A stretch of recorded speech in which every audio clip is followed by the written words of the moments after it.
Saya ke adik kita yang sudah siap dengan pertanyaannya. Silakan. Assalamualaikum warahmatullahi wabarakatuh. Waalaikumsalam. Sebelumnya, nama saya Ananda Sahara Daradinanti. Ya. Izin bertanya, Ustadz. Saya ini kan seorang pelajar gitu. Belakangan ini saya tuh susah untuk fokus dalam belajar. Dan dalam menghafal pun seperti itu. Jadi kita dalam menghafal itu sulit. Jadi minggu sebelumnya itu halaman itu sudah dihafal. Tapi dan lupa mudah. lagi. Dan mudah minggu Oke. sebelumnya. Dan tapi sekarang ini ketika menghafal lagi itu sulit padahal halamannya tuh sama gitu Ustaz. Nah, apakah ini adalah dampak dari dosa yang kita perbuat gitu Ustaz? Sekian dari saya. Baik. Assalamualaikum. Silakan Yai, gimana Yai? Bismillahirrahmanirrahim. Ini pertanyaan semua anak pelajar, semua santri pasti bertanya demikian. Al-Imam Syafi'i rahimahullah ta'ala nafa'ana bi ulumi fid daraini amin. Syakauti ila waqi'an su'al hifdi farsadani ila tarkil ma'asi. Fakhbaruni bi anna ilma nurun wa nurullah la yuhda lil asi. Mudah gampangnya itu ilmu tergantung kita. Bukan tergantung ilmunya. Nggak ada ilmu yang susah. Yang susah adalah kita. Kenapa itu ilmu jadi susah kepada kita? Karena ada tabir di diri kita. Apa tabirnya? Ya dosa. Apa bedanya ilmu dengan pengetahuan? Well, jelas. Kalau ilmu yang langsung dari Allah, man al ilmu dunia, al ilmu akidah, al ilmu syariah, itu ilmu. Kalau teknologi pengetahuan, cuman sekedar asal tahu. Tapi kalau ilmu, nur dari Allah, cahaya dari Allah.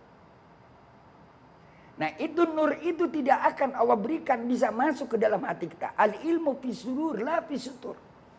Ilmu itu adanya di hati bukan di kepala. Walaupun kita apal ada di kepala, tapi kalau hati kita tersandra dengan dosa, dosa yang kita tidak ingat, dan dosa yang kita ingat. Dosa yang kita tidak ingat aja, Masya Allah luar biasa banyaknya. Maka ketika pada waktu kita belajar disuruh taksiru bil istighfar. Banyak-banyak istighfar.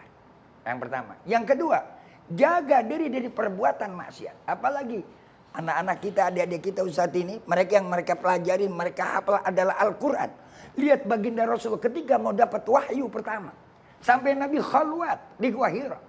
Jauh dari keramaian. Sekarang kalau saya jabarkan nanti tersinggung. Pikirin aja sendiri. Itu baginda Rasul kanjeng Nabi kita Muhammad Sallallahu Alaihi Wasallam yang hatinya bersih, yang jiwanya Masya Allah luar biasa, nggak ada setitik noda perasaan praduga, walaupun ada orang yang menyakitinya apa pernah Nabi dendam? Enggak. Ada orang yang memakinya apa pernah Nabi marah? Enggak. Kalau kita jangankan dimaki orang atau kan kita dituduh orang, Masya Allah.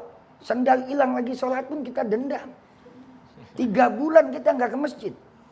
3 bulan nggak jamaah. Apa alasannya dia bilang? Sendal belum lunas sudah tewas. Coba bayangkan. Baginda Rasul yang begitu bersih hatinya. Nabi ketika mau dapat wahyu dari Allah. Begitu di bulan Ramadan. Nabi apa?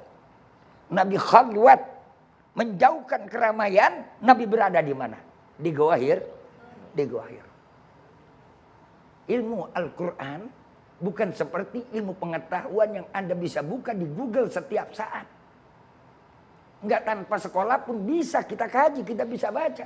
Tapi ilmu Al-Quran, ilmu agama enggak semudah itu nih. Kebersihan, kebeningan hati. Tanya Ustaz Abdul Somad. Yang sama-sama dulu kita ada di luar sana, barangkali lebih dahulu saya pribadi. Alhamdulillah. Enggak semudah itu kita dapatkan. Pertama bagaimana kita menghindari maksiat pribadi kita dulu. Menghafal gampang, hari ini kita hafal. Belum tentu besok maksiat ada di hati kita. Wallahu a'lam bishawab. Baik, Masya Allah pemaparan yang sangat luar biasa sekali.